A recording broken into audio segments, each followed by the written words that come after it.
PS memerintah tuan tengok macam-macam isu berlaku. Macam-macam malapetaka berlaku. Sampai Negeri Sembilan tu 2 saja. Tak pernah sejarah tuan-tuan.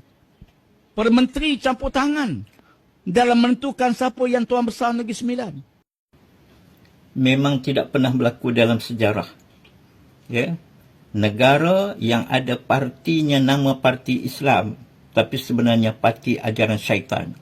Membawa naratif-naratif syaitan, naratif-naratif penyesat, menyesatkan anggota-anggota parti, menyesatkan pengikut-pengikut, menyesatkan orang ramai dengan fatwa yang konon-konon serban atas kepala bangsatnya parti PAS ataupun parti ajaran syaitan ini.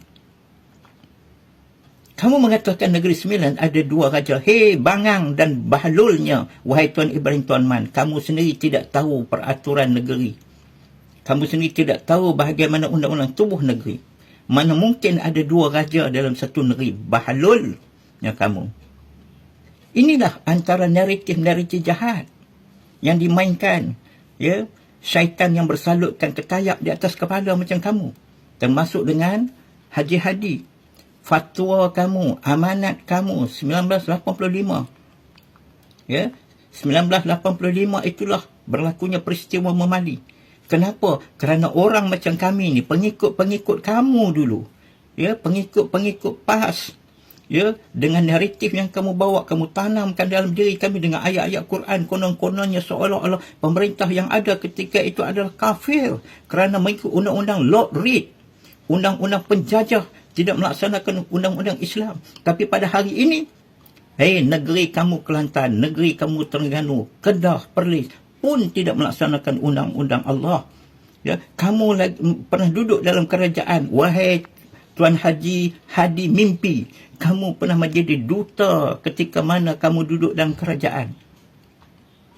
Kenapa kamu tidak laksanakan undang-undang Islam? Sedangkan kami dulu sanggup kamu tanamkan naratif-naratif sehingga kami tidak sembahyang di masjid yang berdekatan kerana diimamkan oleh orang UMNO kononnya kafir. Kami tidak makan sembelihan orang-orang UMNO kononnya sembelihan orang kafir. Kami tidak menghadiri, menyembahyangkan jenazah yang tidak sama dengan parti, sama dengan PAS. Inilah naratif jahat yang kamu tanam sekian lama. Hari ini kamu lupakan, sedangkan terkorbannya mangsa-mangsa Memali adalah dosa-dosa fitnah, dosa-dosa naratif jahat daripada kamu, wahai Haji Hadi tua yang tak bertanggungjawab. Allah beri umur yang panjang untuk kamu bertaubat.